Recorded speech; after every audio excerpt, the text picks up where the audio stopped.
everybody. Welcome to the Energy Newsbeat podcast. My name's Stuart Turley, President and CEO of the Sandstone Group. Today is an exciting day because I get to talk to Mark Lancaster. He is the head dog over there at turning black gold into green. I'll tell you what, Mark is a cool cat. He's a friend of the show. He's been on the podcast before, and we're going to talk about some critical energy topics today. We're talking about not only data centers, AI, we're talking Bitcoin mining, but we're talking stranded gas in the environment.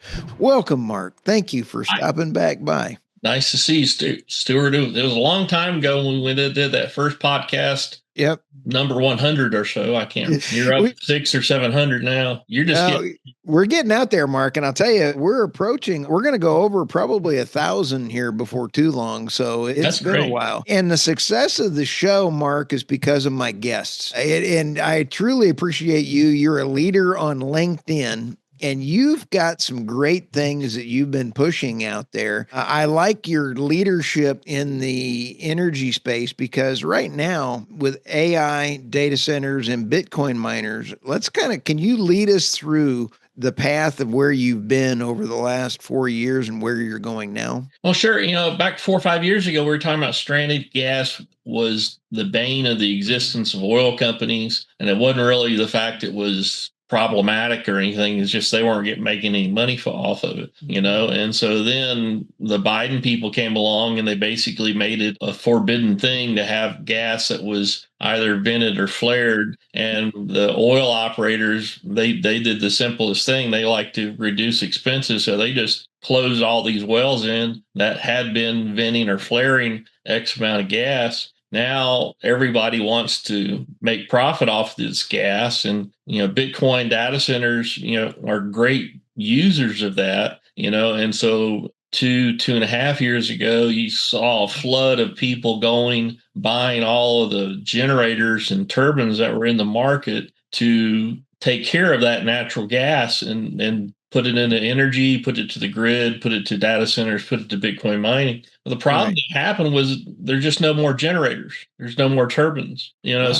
So I saw that need and developed a couple of projects with some packagers so that we can build natural gas gensets, put them out. We can make 100 megawatts of gensets in 75 days and get them on location, and we do it in such a way that the gensets are designed for redundancy, which is big on Oilfield, designed to completely eliminate their emissions. It's designed to have 2 years worth of warranty, and we ship everything straight to the operator so that, we can eliminate as many headaches as possible. We also do not only natural gas, but we can do landfill gas. We can do redundancy on data centers with diesel generators, and we can also build turbines, simply because we found niches of manufacturers that were not part of the GE world where the big countries weren't going to them. So now we have the opportunity to be able to put, 40 megawatts out on a company real quick. We just bid a deal yesterday for 32 megawatts. You can have it installed in less than 12 weeks, so. This is huge, Mark, because when you take a look, let's take a look at Stargate just right now in Abilene. They can't get their turbines, in fact, so they're having to use jet engined or modified stepping stone, and they're going to use that just to get it started, fired up and rolling, and then they're going to use those as backup turbines later on and keep them as a backup. And now with SB 6, I believe that Governor Abbott just signed in that the data centers and everything else are going to be responsible for their own backup because they could be shut off the grid at any moment. So your solution is what I just heard is that you could come in, get a Bitcoin miner operation or a company of sizable data, and then have them ready, have them staged until they could get their turbine ready. And then those units could be used as backups as the brand new law that Governor Abbott just signed in. This is huge. Yeah. And with data centers, they make a lot of money if they have a backup. If they have tier 4 redundancy, they make a significant amount more money they can charge to their clients because of that. And so actually the data centers are more profitable these days than Bitcoin mining. But the problem is the data center needs to be 100, 200, 300 megawatts. We also sell 11.2 megawatt generators that we can build in, 6 to 7 months. And Wow. those have gotten to be very, very popular with these data centers because they're half the price of turbine power Right. and they're much more efficient than turbine. The flexibility is so critical right now because when our great Secretary of Energy Chris Wright, who I just released at the time we're recording this, I released an article that he did an interview with Maria Bartiromo, and I really applaud him for he and Secretary Burgum and Secretary Lee Zeldin for going out and becoming the three horsemen of sanity in energy. This is refreshing. And we would not be able to have this kind of a breakthrough, Mark, but you're filling a need that is critical. We're not, when we originally talked about stranded gas, that's still a big issue. And you ran into some headaches with that stranded gas. About the Biden administration, we were talking about it before the show. What was that issue? Well, when Biden came in, they would talk about there's 6 or 7 thousand permits that the oil companies had, and they weren't doing nothing with them. But they had made all the oil companies rechange their permits and change the language to have the proper pronoun. So all these guys had to go Are back you in and kidding me? re-edit. If you have to go and re-edit a 70-page document to change all of the I's and E's and whatever, started that The whole theys and process over. thems. Yeah, geez. What a waste of taxpayer money. Well, that's government, but then also you run into the fact that, when an oil company gets a permit on day one, they normally have to wait till day 700 before the electric grid can come out to wherever they're drilling, but with data centers and Bitcoin miners, they can drill the well on day two and put the oil into tanks and the Yep. gas they can give or sell to the data center or the Bitcoin miner and get rid of that gas. And so now they can be operating. So they're instead of waiting 6 or 700 days, they can be operating tomorrow. And that's Wow. that's something I think the oil companies are just now finally realizing. Because now you have the big guys like Devon, Exxon, Chevron, Oxy, all looking at how to incorporate this new market, because that was always the problem with gas in the oil industry is that Right. you had a monopoly of where you could sell your gas. Right. There was always just a pipeline close to a field. And so you had to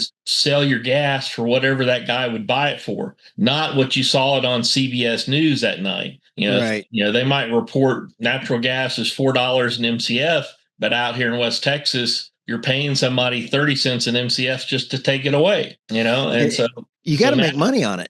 And right. and so you have so many contacts around the whole oil and gas space. Do Bitcoin miners help EMP operators offset costs? I mean, is that a real thing out there right now? Yeah, and the hardest part is getting both to talk the same language, because oil field people don't understand blockchain, and Right. blockchain people don't understand the safety problems you run into in drilling an oil well, and so we try to act as the intermediary between the two and say, hey, you need to think about this, you need to think about that. I was talking to some guys the other day, and the one funny safety joke in the oil field is that you have some girl from the human resources run into an office and say, oh no, there's 4 dead men on the well site. And operators say, well, that's great. And that's because, well, whenever you see an oil workover rig, it's tied down on the well to these dead men. They're basically screws that are in the ground. So it gives them a place they can tie their guy wire so that the Right. big tower doesn't fall over. Right. And they're called dead men. Right. So you say that to anybody else that's not an oil field, and they'll be concerned. Yeah, I was sitting there kind of going, I knew the punchline coming, as I'm sitting there going, okay, where are you going with this, Mark? But I knew an answer to that. Bitcoiners think they're watching an episode of Goodfellas or something. Or basically Landman, the new episode, everybody wants to be Billy Bob Thornton and survive a cartel mugging, So I mean, Yeah, it's that's real interesting. I'll interject. If you see here in my background, I've got a little pumping unit. Yep. And a friend of mine, Billzo's Brad Ball, and he's actually in Landman. They just shot his episode yesterday. No way. They created a mock-up of a oil show. Yep. And he has all of his little oil field tools at booth, and they're going to display that on Landman. Oh, how sweet. Now, I want to get his information because I'd love to buy one. So he sells them? And he builds these working models of pump jacks, full batteries. You know, Nice. he's a wizard. I'll send that to you. Yeah, I want to buy one.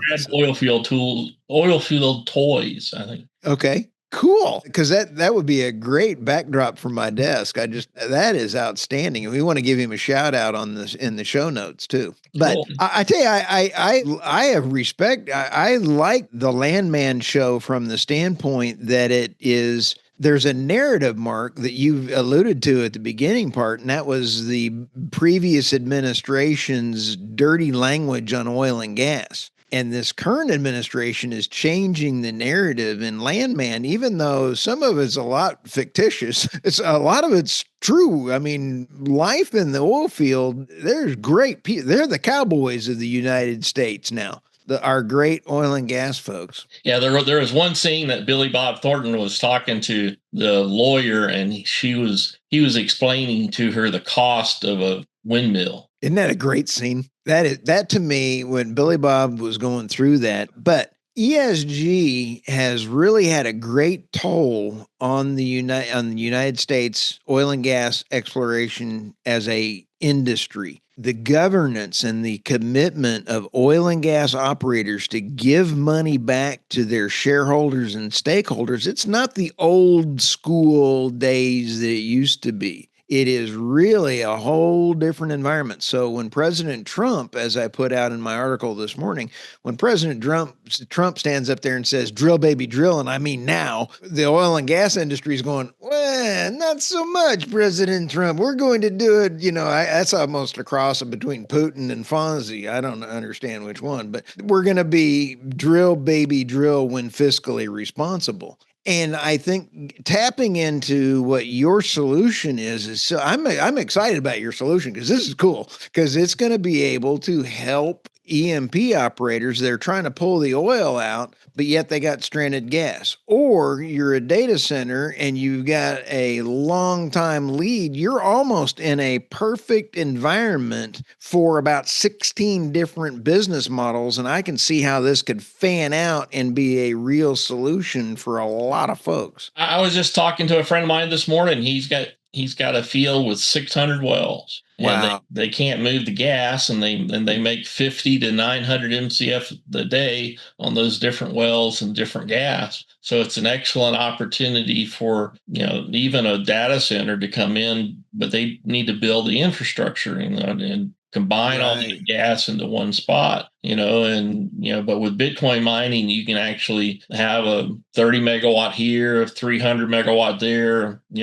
and sort of bounce that out. But you wind up with somebody investing the money, and you have the Morgan Stanleys of the world and all these investment funds and hedge funds. We have a project in Ohio for 150 megawatts that a hedge fund is paying for. And nice. And the only reason why a hedge fund gets into it is because it makes money. Now, are you dealing with any family offices or private investment that way as well? Because it seems to me that if it's a package deal, part of you mentioned that the Bitcoin miners don't talk to that we don't speak the same language. And a guy wire is something that's completely different on a tower in microwaves and everything else. And it's not guy wire as in guide wire. You always hear that. There's the language barrier depending on which tower you're talking about. Is it a cell tower or is it the tower where the poles go up for drilling? Huge issue here, but what we're seeing is what I had a senior moment there. I just pulled a Joe Biden. Holy smokes, Batman.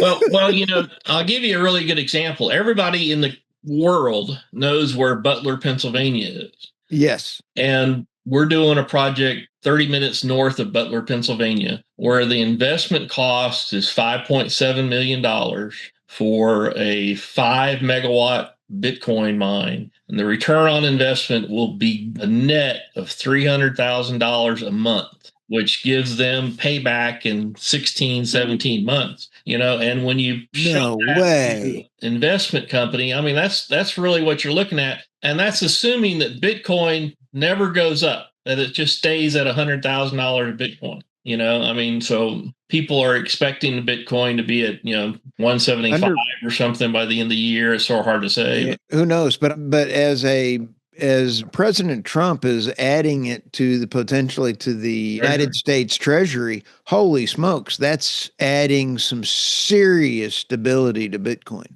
Yeah. Wow. I'm sitting here trying to do the math in my head, and I got past 3 fingers, and I'm like, wow, that's a lot. Yeah, and that's really the problem that sort of Bitcoin does have is it's a big investment number in the first place, and Right. it's hard to finance it. The worst thing in the world is to try to open a bank account and say you're into crypto because that don't work. You have to But say you're doing something else. either private equity or family offices seem to be a perfect target for this, and that kind of Yeah. helps direct me where I need to look as well. I mean, when you sit back Yeah, and I take mean a look the at return this, on investment is almost it's just simple and it's so automated. Everything's 16 automated. months, It's like our generators are all remotely maintained. I can turn on a generator from my office here in Midland and in Alberta, Canada. wow. And the maintenance for the miners is all the same. The redundancy, all the little problems that people used to have 4, 5, 6 years ago with all this stuff has been designed out. Right. And that's the whole key. I mean, if you can eliminate manpower, that's why AI is so important. We're creating an animation that shows how natural gas goes from natural gas and generator to Bitcoin to being a currency. And Wow. that's what people understand. You'll see it on my LinkedIn here later today. I And can't wait. That is really cool. You got a cool cat LinkedIn. You got a bunch of followers out there, dude. we're at about 28,000. So we get a lot of views, whatever we put up there. And I think it's funny. I'll go to an oil show or crypto show and somebody says, "Oh, you're Mark Lancaster. You're famous." I mean, tell my wife. Or in the words, was it El Guapo, infamous? Is it famous or infamous? So I love that movie with Steve Martin and the three musketeer or three or whatever they. Yeah. Yeah. Anyway, that was a great one. I always loved that El Guapo who played in that movie, infamous or famous. But as we go forward, Mark, this is an exciting time to be in an energy space. How do people get a hold of you? We mentioned LinkedIn, and we'll have your LinkedIn thing in there. What are other assets do you see coming around the corner? Well, I mean, the biggest thing is you always want to go to wherever scarcity is, because scarcity drives any economic boom, and right now, scarcity, for example, in power generation is what they call switchgear. A lot of people will go on that want to put a turbine in and a turbine outputs, let's say 25 megawatts of electricity, and then they want to set up a data center. Well, the problem is that you have to take that 25 megawatts of electricity and split it up to all those different containers. And that requires something called switchgear. Right. We talked about generators are 3 to 5 years backup. Well, switchgear is 5 to 10 year backup because there's just none out there. So when we go to design a project, we try to set the generators to match with the power output or power input that the containers need. So we have a 1-to-1 ratio, and then we don't have to have the switchgear. So we've eliminated one of the blocks in there, so You've also eliminated a failure point. so it makes it easier and quicker for us to put something up. And so scarcity is where you go. I mean the oil Nice. field is looking at scarcity as far as like LNG. They got a lot of gas, but now we're making all these LNG deals with third world countries. And so now a lot of people are trying to get deals on LNG. I know people building LNG plants on the board Right. on the Gulf Coast, and then you have portable LNG plants that you can take some of the stranded gas, turn it into liquid gas, and send it out. I mean, there's a lot of those types of opportunities that are going out there, and Right. but scarcity's the driver on most stuff. And What a lot of folks are not picking up on is that China has already, even though they're down a little bit in their LNG imports, they are migrating to LNG trucks. And I think that CNG, compressed natural gas, and LNG has a lot longer road and faster way to reduce emissions than people are really picking up on in the U.S. right now. The migration to an LNG truck industry is cheaper than going to an EV, and better for the environment and cheaper. So, you're going to be able to get 1 million miles off of an LNG truck engine just like you can a diesel truck with half the emissions. So I see that going on a long way. And that's going to be the change in the molecule purchasing that people are looking at. But guess who's still important? The oil and gas exploration companies. They're all going to be drilling for it. Just depends on which one you're drilling for. yeah, But boy, I like the way you think, Mark, because you're sitting there going, go to scarcity. And I'm sitting here thinking about this. I've got about 6 more interview topics that I want to cover with you on the next few of them here. So please, I'm looking forward to our next visit. And again, I'll have your LinkedIn information in the show notes so that people can go out and find you on LinkedIn. Thank you for your time today. I really appreciate you. thanks, Stuart. We'll see you soon.